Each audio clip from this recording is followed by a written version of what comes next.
the Agile brand.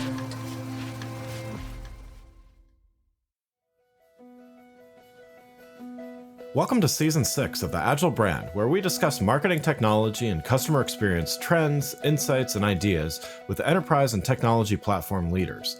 We focus on the people, processes, data, and platforms that make brands successful, scalable, customer-focused, and sustainable. This is what makes an Agile brand. I'm your host, Greg Kihlstrom, advising Fortune 1000 brands on MarTech, marketing operations, and CX, best-selling author and speaker. The Agile Brand Podcast is brought to you by TEKsystems, an industry leader in full-stack technology services, talent services, and real-world application. For more information, go to teksystems.com. Before we get started, I wanted to let you know that my latest book, Priority is Action: 7 Principles for Better Strategies, Decisions, and Outcomes, is now available. In it, I give ideas and insights for leaders and teams that need to make meaningful progress on their priorities. After all, our priorities are what we do, not what we say we'd like to do. You can find Priority is Action on Amazon or learn more on my website, gregkihlstrom.com. Now let's get on to the show. Today we're going to dive into some crucial aspects of customer engagement and loyalty programs in the travel industry. We're going to explore how leading brands are bridging consumer preferences with their brand offerings, enhancing customer lifetime value in today's market, and effectively communicating the value of their loyalty programs to customers. To help me discuss these topics, I'd like to welcome Jeff Zotara, Chief Marketing Officer at Arrivia. Jeff, welcome to the show. Thanks, Greg. Thanks for having me on the podcast. Yeah, looking forward to talking about these topics with you. Why don't we get started, though, with you giving a little background on yourself and what you're currently doing at Arrivia? Yes, thanks. I'm in my 10th year here as Chief Marketing Officer at Arrivia. And Arrivia is a travel technology company. And what we do is we provide travel loyalty, booking, marketing solutions to mostly consumer-facing companies. At the bottom line, we are one of the largest distributors of hotels, cruises, car rentals, resorts, and tours. And we were founded about 25 years ago. And we currently have more than 2,500 team members across the world. And we service 400 brands in 9 different countries. And the primary purpose of our organization is fueling our company's travel loyalty program. So I'm really excited to talk about what we've been discovering over the last year. And our clients include American Express, USAA, Marriott, and others. And we also have many direct-to-consumer travel brands, including iCruise and Red Week and Vacation Rewards. And if you were to ask my 2 younger daughters, who are 9 and 11, they would say, "Daddy helps make people take better vacations." So I always find that to be the most simplistic way of describing it. Nice. That's great. Well, yeah, and based on those names, I'm sure I've used your your services over the years. So that's great. Well, yeah. So let's dive in. We're going to talk about a few things, as I mentioned, but I want to start with this idea of bridging consumer preferences with brand offerings. And so we're seeing a significant shift in how consumers approach travel, with evolving expectations directly influencing brand strategies. So I want to talk about how is Arrivia responding to these changes, especially in tailoring loyalty programs to meet these changing consumer preferences? So first, could you provide some insights on, when we say there's a shift, what exactly does this shift entail, and what does it mean for brands? Well, I think it really started with the pandemic and the acceleration of personalization as we now enter into a whole new world of AI. Consumers are becoming a lot more prudent and judicious with where they travel and how they travel and the platform in which they book their travel. And what we're seeing today is that consumers overall are really prioritizing flexibility. I mean, think back before the pandemic, we would never have thought about changing our flight without a change fee. And now there's so much flexibility around changing your flight or your hotel reservation, car reservation. And as we think about delivering the right products to our consumers, it's very important that flexibility is incorporated into that product offering. Secondly, I think value is of critical importance now with the economic conditions that we always experience in some way, shape, or form. The value of what someone gets when they travel is important, not necessarily to save money, but really to save money and enhance the experience at the same time. And then when we think about the mobile economy that we live in today, where we're all connected to our mobile phones and we can get anything we want with a touch of a button, convenience and user experience is incredibly important. And as we build travel platforms from a UX perspective, we're always keeping that member in mind and providing a good, convenient, frictionless user experience to ensure that they are moving at the pace that they currently are used to moving when they purchase something online with a one-click buy. And so there's a lot of change happening, especially around those particularly three areas. And what we're seeing, though, is we're seeing a little bit of a disconnect. What the consumers are finding most valuable versus what the brands that are servicing those users are seeing as the most important on their priority list. We recently released our 2024 Travel Loyalty Outlook report, and this is it's a survey of many thousands of consumers who, of course, travel every year. And then we also survey those companies that have travel loyalty programs. And when we think and look at the data, we're seeing that there's a disparity where value is the most critical component of a consumer's journey. Yet, when you look at the brand side and what they're focused on, they're focused more on perhaps user experience, where only 5% of consumers feel that's the biggest pain point. So those are the couple different things that we see as being very different from what the consumer wants and what the brand is providing ahead of them. Yeah. So then what do you, I mean, a few interesting things in there that, one is definitely the concept of value and how value is calculated, is because it's not always purely financial, right? It's also the experience provided and stuff like that, but also that disconnect exists between kind of brand perception and consumer perception. How are you adapting loyalty programs to, first of all, there's a gap there, and there's a disconnect between both sides of that equation. But what does that mean as far as how you adapt your programs and to kind of match those and matching market demands, whether it's again consumer, brand, or some combination of both? Yeah, I think adapting to consumer demand and being agile is, in my opinion, the most critical factor of success. And when I think about agility and the ability to change on the fly, I think about what we're entering into this world of AI and what we've done in the last 5 years at Arrivia specifically, and all of our consumer brands that we work for and with, is personalization. I think is probably the distinguishment that I feel is one of the most powerful tools to gain more market share, increase customer lifetime value. And when you think about it, we are sitting on more information available than we ever have in the history of our society. Yet we still find it difficult to feel comfortable that we're getting a good deal and justify our purchase. And what we're focused on and helping our clients is how do we take our technology and connect all the different data from different sources and use that data to provide a better user experience and to reinforce that the consumer is getting a good deal. This could be in form of, say, live price comparisons on the front end, curated offers that are being displayed in real time on the websites. Predictive analytics is a powerful tool that we and all of our companies use to help predict where someone might go. As an example, as the largest seller of cruises in the world, we have a lot of data on if someone went to Alaska last year and they went to Europe the second time, where are they likely to go for the third time on their third cruise? And providing that omni-channel experience and that personalization to the end user helps them find vacations that they're going to be really satisfied with and have great value in.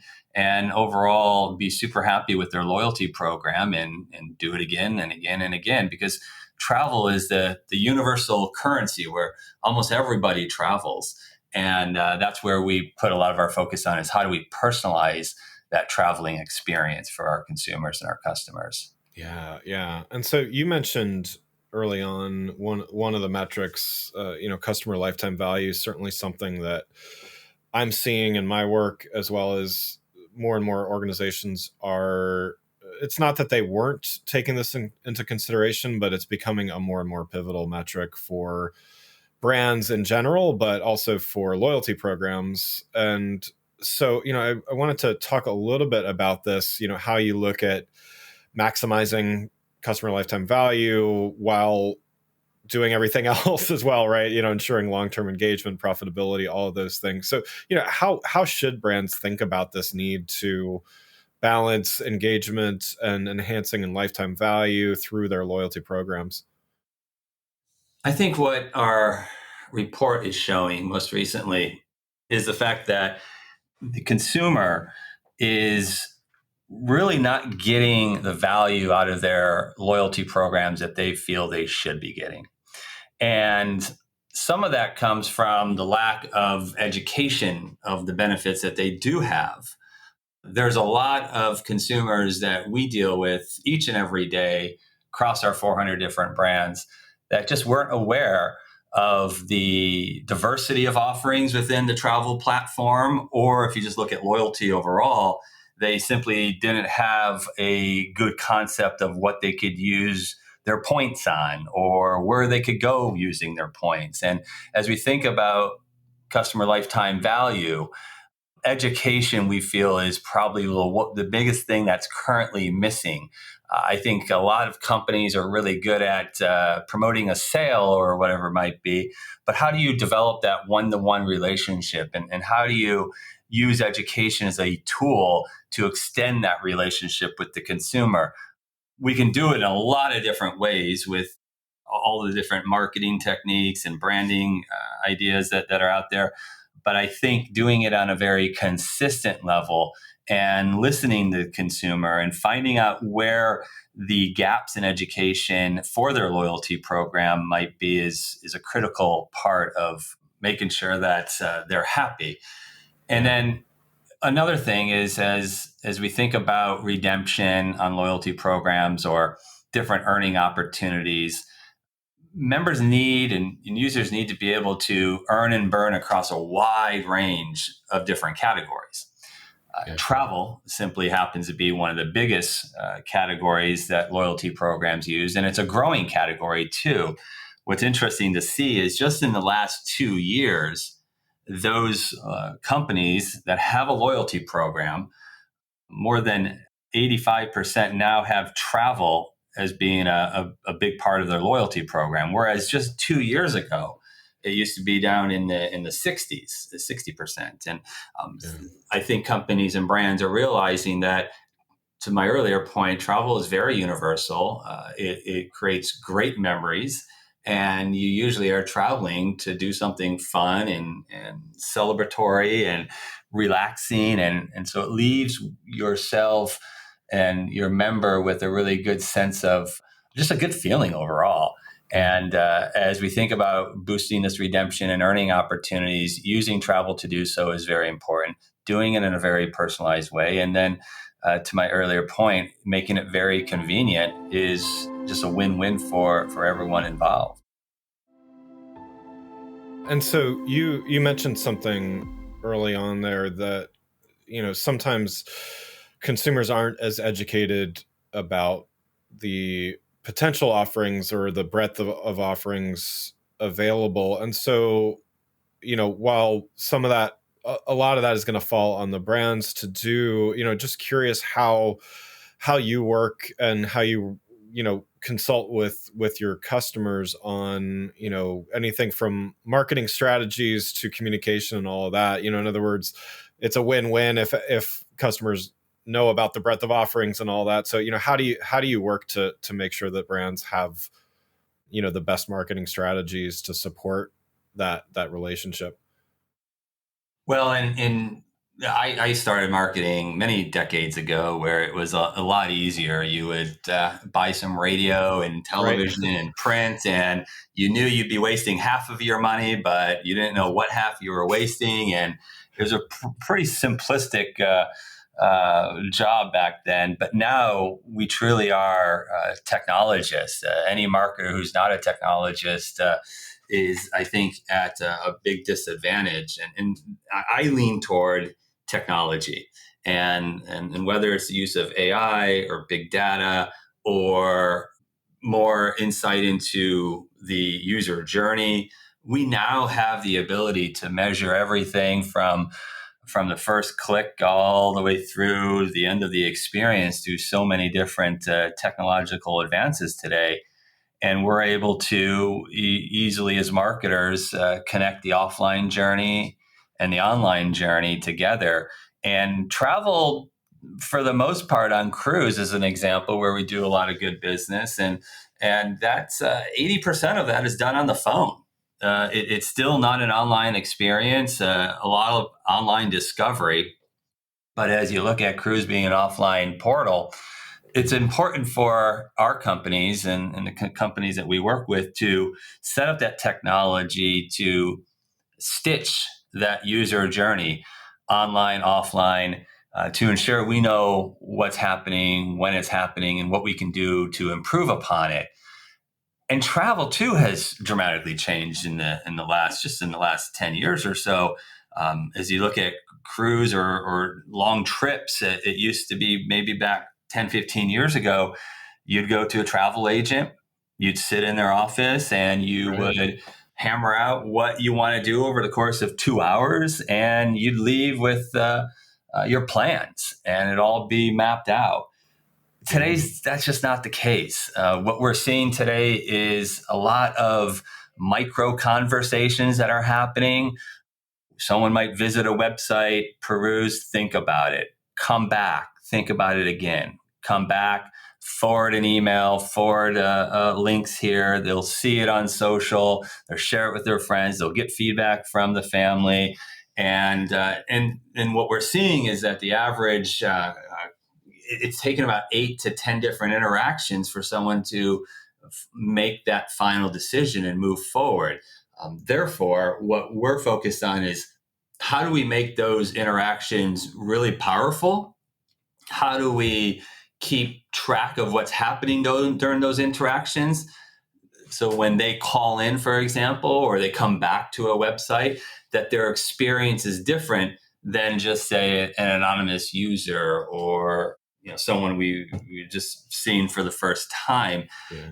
And that's where our focus is on, is how do we empower the technology to communicate in all those channels across all those micro conversations and make it feel to the consumer as if they never had any interruptions on that journey. They felt that they can connect and reconnect with us whenever it was convenient for them. And that's where we've seen the biggest change, especially in the last 3 years, is how do we bring technology closer to the user in ways that had never been seen 10, 15 years ago.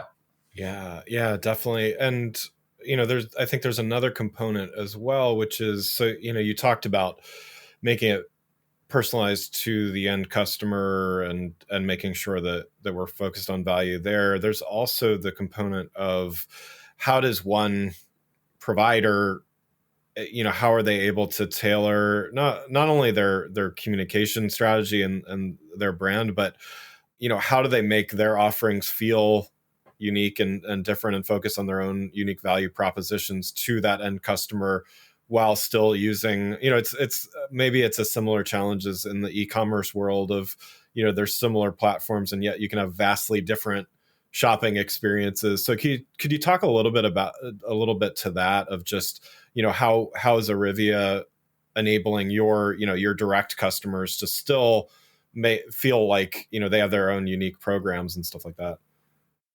Yeah, as we look at our 2024 Travel Loyalty Outlook report again, and there's just such a wealth of information we've uncovered with this, the disparity between the consumer and the brand, again, as we discussed earlier, is prevalent in this case, meaning that what we are seeing there out there is that the consumers want discounts on everyday purchases, as an example, but brands don't necessarily have enough of diversity around those types of discounts. And as we think about how we tailor our communication strategy or the overall awareness, we do this through personalization. It is a big one because I mean, I love travel because travel really is an endless inventory of many experiences, whether it's how you get there or where you stay or what you do when you stay. It has so many different possibilities. But the downside is there are so many different possibilities. And I think consumers get a bit lost in the overwhelming amount of information they can or the overmounting places that they can go. So I believe that how we really differentiate ourselves and our brands differentiate themselves is in the way that we are showcasing the different opportunities and the different offerings. We really personalize different rewards. We personalize promotions. We personalize the recommendations to really cater to each of the members' unique interests. And collecting hundreds of data points and creating hundreds of different personalized audiences help us communicate more effectively to ensure that going back to the education piece, that they're really aware of what offerings are out there, because what I might be looking for is definitely very different than what another person is looking for. And I think if we maintain just a static presence of a website, we're absolutely losing out on a tremendous amount of opportunity. The other thing I'd like to touch on too is when we think about data and we think about zero party data, that data that consumers give to us willingly, overwhelmingly, consumers want to give us more information. And I know that sounds contrary to most privacy conversations that I'm sure has been had, but this is data and information that the consumer is giving willingly and knowingly, because they believe that if they can provide more information to the brands that they trust, that they are realizing the benefit of providing that. In return, they're getting more personalized offers and they're seeing the results of that zero party data. And I think as you take the zero party data, combine it with first party data, meaning where are they booking, what are they searching for, we're really crafting a phenomenal member persona for them. And in the end, delivering them exactly what they want.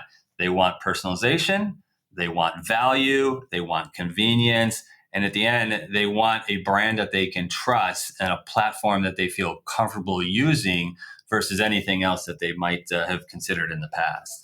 Yeah, definitely. Yeah, and one simple example of that, giving more information. I'm a Marriott Rewards member. I like to stay on floors that are, higher, higher level floors or whatever. Like, giving that information means that I never have to ask when I check in.